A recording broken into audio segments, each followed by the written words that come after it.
नमस्कार साथियों, स्वागत है आप सभी का इकोनॉमिक्स इनसाइट्स पर। मैं हूं निखिल वर्मा और आप हमारे साथ में हैं इकोनॉमिक्स का एक बहुत ही बेहतरीन टॉपिक पढ़ने के लिए। दोस्तों, मैं आपको बता दूं कि आज जो हम पढ़ेंगे, यानी आज का जो सेशन हमारे होने वाला है, उस सेशन में मैं आपको बताने वाला हूं कि जो सम लागत रेखा है उसमें किस प्रकार से शिफ्टिंग होती है, यानी आपका जो सम लागत रेखा है उसमें परिवर्तन किस तरीके से हम कर सकते हैं। कौन कौन सा ऐसा तरीका है जिस तरीके को अपना करके हम सम लागत जो रेखा है उसमें फेरबदल कर सकते हैं, उसमें हम परिवर्तन कर सकते हैं। उसके पहले मैं आपको ये बता दूं कि जैसे मान लीजिए कि कोई भी एक प्रोड्यूसर है, कोई एक उत्पादक है अथवा एक फर्म है।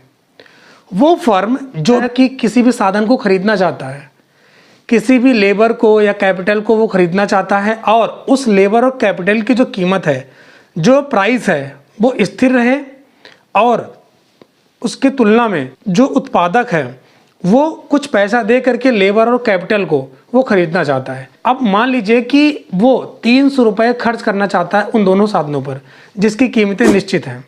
ठीक है, मान लीजिए कि वो 300 रुपये दोनों साधनों को खरीदना चाहता है, और जो आपका लेबर है यानी श्रम है, उस श्रम की कीमत यानी एक अगर श्रम लेगा यानी लेबर की 1 यूनिट लेगा तो उसको 4 रुपये देने पड़ेंगे। यानी 4 रुपये दे करके लेबर की 1 यूनिट को वो परचेज कर सकता है, 1 यूनिट को वो खरीद सकता है। और वहीं पर दूसरी जगह जो आपकी पूंजी है यानी जो आपका कैपिटल है, या इसको अगर बोलें तो मशीन है, उस मशीन को खरीदने के लिए जो उत्पादक होता है, जो प्रोड्यूसर होता है, वो जो पूंजी है उसकी 5 रुपये कॉस्ट है। मतलब 5 रुपये दे करके वह पूंजी को खरीद सकता है 1 यूनिट। अब समझते हैं कि अगर वो 300 रुपये इन दोनों पर खर्च करना चाहता है, अगर केवल पूंजी ही खरीदे तो पूंजी की कितनी मात्रा खरीद सकता है 300 रुपये में, और अगर उसको केवल श्रम खरीदनी है तो 4 रुपये के हिसाब से वो कितना श्रम खरीद सकता है। और दूसरी चीज़ ये तो देखेंगे, और साथ में मैं आपको बता दूं कि आपका जो सम लागत रेखा है उसमें परिवर्तन 2 तरीके से हो सकता है। पहला तरीका तो ये है कि दोनों जो साधनें हैं आपकी, उन दोनों की कीमतें जो हैं वो स्थिर रहें, और दूसरा तरीका यह है कि उत्पादक जो भी रुपए खर्च करना चाहता है दोनों साधनों को खरीदने में, इतना चाहता है जितने रुपए दे करके, यानी उसका व्यय वो निश्चित रहे, और जो दोनों साधन है उनकी जो कीमत है उसमें बदलाव हो जाए। उसकी वजह से भी आपका जो सम लागत रेखा है उसमें परिवर्तन होता है। ठीक है, हम समझते हैं कि किस प्रकार से होता है। हम एक डायग्राम के द्वारा समझते हैं कि किस प्रकार से होता है। तो ये आपका डायग्राम है। इस डायग्राम में आपका ओ एक्स अक्ष पर आपका लेबर दिखाया गया है यानी श्रम दिखाया गया है, और जो आपका ओ वाई अक्ष है यानी ओ वाई एक्सिस है, उस एक्सिस पर आपको कैपिटल यानी पूंजी दिखाई गई है। अब समझते हैं कि मान लीजिए कि कोई भी प्रोड्यूसर है वो 300 रुपये दे करके लेबर की और कैपिटल की यूनिट को खरीदना चाहता है।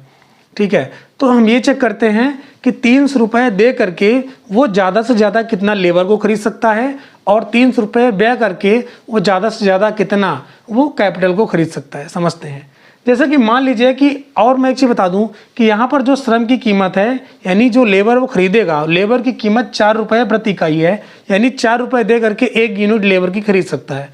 और दूसरी चीज़ 5 रुपये प्रति इकाई कैपिटल की है, यानी अगर वो 5 रुपये देता है तो कैपिटल की 1 यूनिट को परचेज कर पाता है, खरीद पाता है जो प्रोड्यूसर है। ठीक है, अब समझते हैं कितना वो खरीद सकता है। मैक्सिमम लेबर की क्वांटिटी 300 रुपये के द्वारा, और 300 रुपये के द्वारा कितनी वो क्या कहते हैं कैपिटल की क्वांटिटी खरीद सकता है। चलिए समझते हैं। जैसे कि ये 300 रुपये दे करके, जब ये 300 रुपये खर्च करता है लेबर और कैपिटल पर, तो 300 रुपये दे करके लेबर की कितनी मैक्सिटी खरीद सकते हैं 75।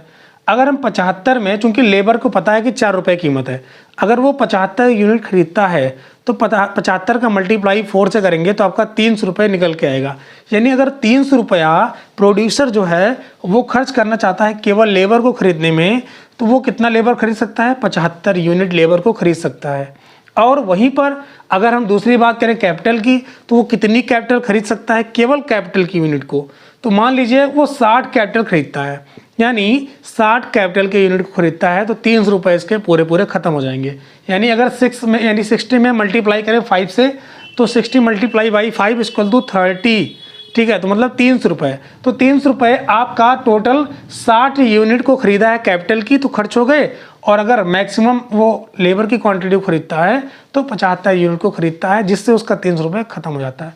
तो आपका ये जो ए और बी, यानी अगर मैं 75 को डॉटेड लाइन से आप देख रहे हैं, इस डॉटेड लाइन को और यहाँ पर जो 60 है इस डॉटेड लाइन को, इस जो डॉट लाइन है इसको मैं मिला दूँ सीधे एक रेखा के द्वारा, तो आपका ये जो रेखा बन रहा है इसको हम नाम दे दें ए बी।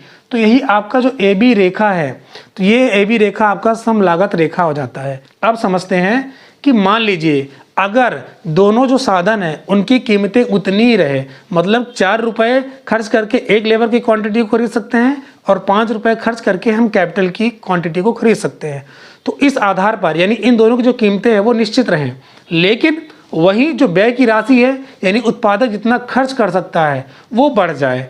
मतलब पहले वो 300 रुपये खर्च करके लेबर और कैपिटल को खरीद रहा था, अब मान लीजिए कि उसकी व्यय राशि में बढ़ोतरी हो गई, यानी अब 300 रुपये से बढ़ा करके वो 400 रुपये खर्च करना चाहता है अपने उत्पादन को बढ़ाने के लिए।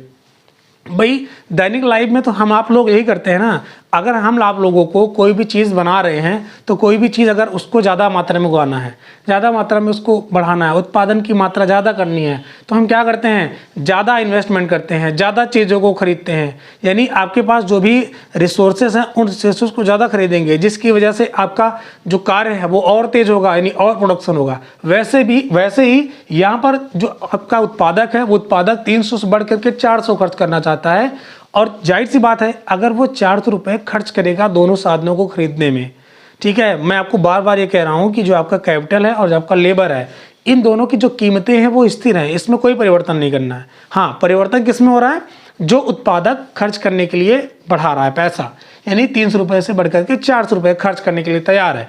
अच्छा जी, अब 400 रुपये अगर वो खर्च करेगा तो जाहिर सी बात है ना कि वो अगर कैपिटल की यूनिट को लेगा और लेबर की यूनिट लोगा तो ज़्यादा लेगा।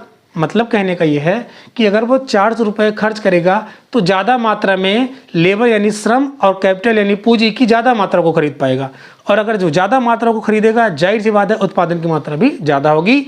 अब जो 400 रुपये खर्च करेगा तो उसके द्वारा जो सम लागत रेखा बनेगा वो आपका बनेगा A डैश B डैश।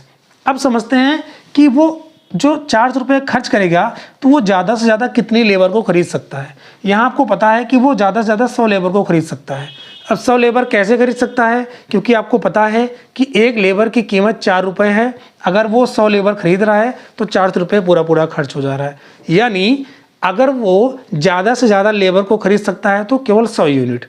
वहीं पर अगर हम कैपिटल की बात करें, पूंजी की बात करें, तो ज़्यादा से ज़्यादा कितना खरीद सकता है, 80। क्यों, क्योंकि एक जो पूंजी है उसकी जो कीमत है 5 रुपये है, तो यहाँ पे 80 यूनिट खरीद रहा है, जिसका मतलब ये हुआ 80 का मल्टीप्लाई अगर आप 5 में करेंगे तो 400 रुपये निकल के आता है। यानी 400 रुपये खर्च करके वो ज़्यादा से ज़्यादा 80 यूनिट कैपिटल को खरीद सकता है, ठीक है। अब जैसे जैसे जो उत्पादक है वो अपनी व्यय राशि को बढ़ाता जाता है, वैसे वैसे आपका जो सम लागत रेखा है वैसे वैसे ऊपर की तरफ बढ़ता जाता है। कहने का मतलब है कि अगर उत्पादक व्यय की राशि को बढ़ाता जाता है, उसके साथ ही साथ दोनों साधनों की जो कीमतें हैं वो स्थिर रहें, तो आपका जो सम लागत रेखा है वो एक पिछले वाले सम लागत रेखा की समानांतर वो ऊपर की ओर बढ़ता चला जाएगा। यानी जैसे जैसे आप व्यय की राशि को बढ़ाते जाते हैं और साथ ही साथ आपका दोनों साधनों की कीमतें स्थिर हैं, तो वैसे वैसे आपका जो सम लागत रेखा है पुरानी सम लागत रेखा के समानांतर ऊपर की ओर बढ़ता चला जाता है, जिसकी वजह से आपका उत्पादन बढ़ता चला जाता है। तो इस प्रकार से आप यहाँ पे देख रहे हैं कि आपका जो सम लागत रेखा है उसमें परिवर्तन किस तरीके से हो रहा है। पहला रीजन आई होप समझ में आ गया होगा कि पहला रीजन एक बार और समझ लीजिए, इसका कंक्लूजन क्या है कि सम लागत रेखा कैसे फ्लक्चुएट होती है, यानी कैसे उसमें शिफ्टिंग होती है। तो पहला रीजन ये है कि जब दोनों साधनों की जो कीमतें हैं वो स्थिर रहें और साथ में आपका जो उत्पादक है, जो प्रोड्यूसर है, उसकी जो खर्च करने वाली राशि है उसमें बढ़ोतरी हो जाए।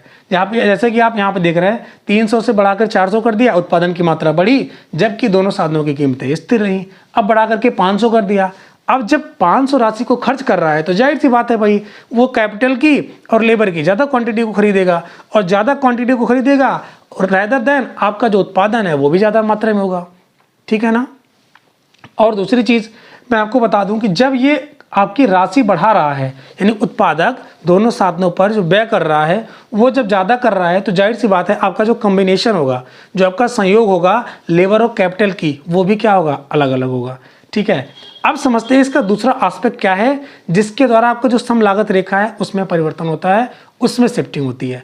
तो पहला तरीका तो मैंने आपको बता दिया। जो आपका दूसरा तरीका है उसमें ये है कि यानी जो उत्पादक है, जो प्रोड्यूसर है, वो जितना राशि व्यय कर रहा है वो निश्चित हो, साथ ही साथ आपके जो दोनों फैक्टर्स हैं यानी कैपिटल और लेबर, उसमें की क्वांटिटी, उसकी जो कीमत है उसमें परिवर्तन हो जाए। कहने का मतलब है कि यहाँ पर आपने देखा कि जो उत्पादक है उसको व्यय करने वाली जो राशि है वो बदल रही है, दोनों साधनों की कीमतें स्थिर है। लेकिन दूसरे केस में हम ये देखेंगे कि जो दोनों साधन है उन दोनों साधनों की कीमतों में परिवर्तन हो, जबकि आपका जो व्यय करने वाली राशि है यानी उत्पादक जितना खर्च करने के लिए तैयार है, जितना वो खर्च करना चाहता है, एक्चुअल में जितना वो खर्च करता है, उसकी जो व्यय राशि है वो निश्चित हो। उस केस में भी आपका जो सम लागत रेखा है वो भी परिवर्तन होता है। देखते हैं कैसे। यहाँ पे आप इस डायग्राम को देखिए, ये डायग्राम को देखते हैं। इस डायग्राम में क्या क्या चीज़ दिखाई गई है, सबसे पहले तो ये समझिए। यहाँ पर इस डायग्राम में OX अक्ष है जिस पर आपकी लेबर दिखाई गई है, और यहाँ पर OY अक्ष है जिस पर आपका कैपिटल यानी पूंजी दिखाई गई है, जिसको हम बोल सकते हैं मशीन दिखाई गई है। ठीक है ना। यहाँ पर जो आपका साधन है कैपिटल की, ठीक है, जो आपका कैपिटल साधन है उसकी जो कीमत है वो स्थिर है, जबकि आपका जो लेबर है, लेबर की जो कीमत है उस लेबर की कीमत में परिवर्तन हो रहा है। यहाँ पर आपका जो लेबर था वो 4 रुपये प्रति इकाई था, यानी अगर आप 4 रुपये खर्च करते हैं तो आपको लेबर की 1 यूनिट मात्रा प्राप्त होगी। और दूसरी चीज़ मैंने आपको बताया कि फिलहाल के लिए जो प्रोड्यूसर है वो इन साधनों को खरीदने के लिए 300 रुपये खर्च करता है, यानी 300 रुपये वो खर्च करके कैपिटल की और श्रम की यानी लेबर की और कैपिटल की यूनिट को खरीदता है। जैसा कि मैंने आपको बताया, यहाँ पर जो कैपिटल है उसकी कीमत निश्चित है, उसकी कीमत में कोई परिवर्तन नहीं होना है, जबकि यहाँ पर जो लेबर है उसकी कीमत में परिवर्तन हो रहा है, बढ़ भी रहा है और घट भी रहा है। अब बढ़ रहा है तो उस केस में क्या परिवर्तन होगा श्रम लागत रेखा में, और अगर श्रम की जो कीमत है वो घट रही है तो उस केस में आपका जो यहाँ पर लेबर की क्वांटिटी है उसमें क्या परिवर्तन हो रहा है, इसको समझते हैं। मान लीजिए कि आपका फिलहाल के लिए मैं इसको नाम दे दूं, अगर मैं इसको नाम दे दूं A और इसको नाम दे दूं B और इसका नाम दे दूं C और इसको नाम दे दूं D, ठीक है। ये आपका यहाँ पर 1 2 3 यहाँ पर आपका 3 सम लागत रेखा बना हुआ है। जैसे कि आपको मैंने बताया कि जो श्रम की कीमत वो 4 रुपये प्रति यूनिट थी, ठीक है। अब मान लीजिए कि जो कुल व्यय कर रहा है प्रोड्यूसर यानी उत्पादक वो 300 रुपये कर रहा है, और श्रम की कीमत में जो परिवर्तन हो रहा है, पहले तो 4 रुपये था, 4 रुपये प्रति इकाई थी, लेकिन अब मान लीजिए कि 4 रुपये से घट करके 3 रुपये हो जाए। कहने का मतलब है जहाँ पर प्रोड्यूसर, जहाँ पर उत्पादक, ये कोई फर्म, वो 4 रुपये दे करके लेबर की 1 यूनिट को खरीद रहा था, वहीं पर अब जब आपका लेबर सस्ता हो गया यानी 4 रुपये घट करके 3 रुपये आपको देने पड़ रहे हैं, यानी अब कोई आप लेबर की 1 यूनिट खरीदने जाएंगे तो आपको वहाँ पर 4 रुपये की जगह 3 रुपये मिलेगा, ठीक है। तो 3 रुपये खर्च करके आप 1 यूनिट लेबर की खरीद सकते हैं। अच्छा जी, अब अगर 3 रुपये सस्ता हो गया है यानी हमारा लेबर हम 3 रुपये देकर खरीद सकते हैं, तो जाहिर सी बात है ना कि उत्पादक क्या करेगा, इसकी कीमत स्थिर है तो इसको इतना ही खरीदेगा, उसमें कोई परिवर्तन नहीं करने वाला। लेकिन लेबर की जो कीमत है वो घट गई, जाहिर सी बात है कीमत घटेगी तो डिमांड बढ़ जाएगी। फिलहाल के लिए आप ये जानिए कि जो आपका AC सम लागत रेखा है, ये 300 रुपये जब खर्च कर रहा था कोई भी उत्पादक तो आपका A से लेकर के C तक बना था। अब समझते हैं कैसे, यानी इसमें परिवर्तन तब नहीं हुआ था, यानी 4 रुपये प्रति यूनिट आपकी श्रम की कीमत थी और 5 रुपये प्रति यूनिट आपकी जो कैपिटल है उसकी कीमत थी। तो उस केस में आपका जो सम लागत रेखा था वो AC था। AC कंडीशन में समझते हैं कैसे, मान लीजिए कि यहाँ पर 75 है, 75 से अगर 4 में मल्टीप्लाई कर देंगे तो आपका 300 रुपये निकल के आएगा, और यहाँ पर 60 का मल्टीप्लाई अगर 5 से करेंगे, क्यों, क्योंकि एक अगर आप कैपिटल की यूनिट ले रहे हैं तो आपको 5 रुपये खर्च करना पड़ रहा है, जबकि अगर आप 60 यूनिट यहाँ पर ले रहे हैं तो 60 के मल्टीप्लाई 5 में करेंगे तो 300 रुपये आएगा। यानी 300 रुपये आप मैक्सिमम 300 रुपये मैक्सिमम खर्च करके आप श्रम पूंजी की क्या करते हैं 60 यूनिट खरीद सकते हैं। वहीं पर आपने 75 यूनिट लेबर की खरीदी कितना रुपए की दर से, 4 रुपये की दर से। तो ये तो आपका पहले रहा, यानी 300 रुपये जब आपने खर्च किया और 4 रुपये प्रति यूनिट के हिसाब से लेबर को खरीदा और 5 रुपये प्रति यूनिट के हिसाब से पूंजी को खरीदा। अब समझते हैं इसकी प्राइस, लेबर की प्राइस घट गई, 3 रुपये हो गया। अब जब 3 रुपये हो जाएगा तो जाहिर सी बात है जो उत्पादक है वो लेबर की क्वांटिटी को बढ़ा देगा, ज़्यादा लेबर खरीदेगा। अब लेबर कितना खरीदता है ये समझते हैं। आपका जब परिवर्तन नहीं हुआ था तो O से लेकर के C तक खरीद रहा था, इतना श्रम खरीद रहा था प्रोड्यूसर, लेकिन अब सस्ता हो गया तो जाहिर सी बात है श्रम की मात्रा बढ़ाएगी। कितनी बढ़ाएगा, O से लेकर के D तक बढ़ा देगा, ठीक है। मतलब कि पहले वो OC खरीदता था, अब श्रम सस्ता हो गया, O से लेकर के D तक खरीदने लगा। अब समझते हैं कैसे। यानी 3 रुपये के हिसाब से अगर वो मैक्सिमम 300 रुपये में 100 लेबर को खरीद रहा है तो 300 रुपये ज़्यादा से ज़्यादा वो खरीद सकता है 3 रुपये के हिसाब से। तभी तो आपका 300 रुपये खर्च होगा। यानी 100 का मल्टीप्लाई अगर हम 3 में करेंगे तो 300 रुपये निकल के आएगा। और वहीं पर आपका जो ये कैपिटल है, कैपिटल यानी 60 है, 60 में आपका जो पूंजी की कीमत है तो 5 रुपये ही है। तो यानी 60 में अगर हम 5 का मल्टीप्लाई करेंगे तो 6 पंचे 30 यानी 300 रुपये। तो 300 रुपये यहाँ खर्च कर रहा है। कहने का मतलब है 300 रुपये खर्च करके वो लेबर की क्वांटिटी को बढ़ा दिया, जबकि पूंजी की जो क्वांटिटी है उतना ही लिया। ठीक है, अब समझते हैं कि मान लीजिए ये तो तब हुआ ना जब आपका श्रम की कीमत में परिवर्तन 4 से घट करके 3 रुपये हो गया, तब वो ज़्यादा श्रम खरीद लिया। अब ऐसा भी तो हो सकता है जो श्रम की कीमत है, जो श्रम की जो प्राइस है वो बढ़ जाए। यानी यहाँ पर घट करके 3 रुपये हुआ था, पहले तो 4 रुपये था, हो सकता है 4 रुपये से बढ़ करके 6 रुपये हो जाए।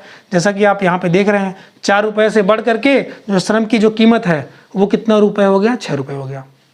अब हमें आपको भी पता है कि जब भी हम मार्केट में कोई चीज़ खरीदने जाते हैं, अगर उसकी कीमत बढ़ जाती है तो उसकी तुलना में हम उस चीज़ को कम खर्च करते हैं। यानी हम उस चीज़ को कम खर्च करने के लिए कम पैसा दे करके उस चीज़ को कम खरीदते हैं। वो भी क्या करेगा, जब श्रम की कीमत 4 रुपये से बढ़ करके 6 रुपये होगी तो जाहिर सी बात है जो उत्पादक होगा वो कम खरीदेगा ना। यानी लेबर की जो क्वांटिटी है वो कम खरीदेगा। कितना खरीदता है समझते हैं। अब जैसे कि जब यहाँ पर था वो यहाँ से चला गया, श्रम की कीमत जो है कम हो गई, यहाँ पर चला गया। अब श्रम की कीमत बढ़ गई तो जाहिर सी बात है ये घट जाएगा। अब कितना घटेगा ये समझते हैं। यहाँ पे अंतर देख लीजिए, ये 40, ये 60, इसके बीच में अंतर ये 50 हो गया। ठीक है, अब जैसे मान लीजिए कि इसकी कीमत बढ़ करके 6 रुपये हो गई लेबर की। अब जब वो कीमत 6 रुपये हो गई तो कितना वो मैक्सिमम लेबर खरीद सकता है। यहाँ पे अगर आप गुणा करेंगे 40 10 50 10 60, यानी यहाँ पे कितना हो गया 50। 50 में अगर हम 6 का मल्टीप्लाई करेंगे, यानी अगर हम 50 में 6 का मल्टीप्लाई करेंगे तो आएगा 300 रुपये। यानी 300 रुपये खर्च करके जब श्रम की कीमत बढ़ गई तो वो कितने यूनिट खरीद रहा था, लेबर की 50 यूनिट। वहीं पर कैपिटल की बात करते हैं, कैपिटल की कीमत में कोई परिवर्तन तो हुआ नहीं है, तो जाहिर सी बात है उतना ही कैपिटल खरीदेगा, उतना ही कैपिटल की यूनिट को लेगा। यानी 60 लिया है तो 60 का मल्टीप्लाई 5 में करेंगे तो आएगा 300 रुपये। तो इस प्रकार से आप यहाँ पे देख रहे हैं कि जब आपकी कीमत में, यानी कीमत में किसके, श्रम की कीमत में परिवर्तन हो रहा है, चाहे वो घट रहा है चाहे बढ़ रहा है, तो इस हिसाब से भी यानी इस कंडीशन में भी आपका जो श्रम लागत रेखा है उसमें भी परिवर्तन हो रहा है। जब श्रम की कीमत घटी तो आपका AC से जो आपका श्रम लागत रेखा था AC से शिफ्ट होकर के AD हो गया। ठीक है, या श्रम लागत रेखा है वो AD पहले हो गई थी, उसके बाद वो घट करके कितनी हो जाएगी, AB हो जाएगी। यानी वो श्रम की जो यूनिट है उसको घटा देगा जब श्रम की कीमत बढ़ गई। आई होप आपको ये सेशन अच्छा लगा होगा। सेशन अच्छा लगा हो तो सेशन को लाइक करना ना भूलें, और चैनल पर पहली बार आ रहे हैं चैनल को सब्सक्राइब जरूर कर लें, और इस सेशन को आप अपने दोस्तों के साथ भी शेयर करिए ताकि उनको भी ये पता चले कि किस प्रकार से श्रम लागत जो रेखा है उसमें परिवर्तन होता है। कौन कौन सी ऐसी सिचुएशन है, किस किस सिचुएशन में आपका जो श्रम लागत रेखा है उसमें फेरबदल होता है, उसमें चेंजेस आपको देखने को मिलते हैं। ठीक है, मिलते हैं किसी और अच्छे सेशन के साथ। तब तक के लिए अपना ख्याल रखिए। धन्यवाद।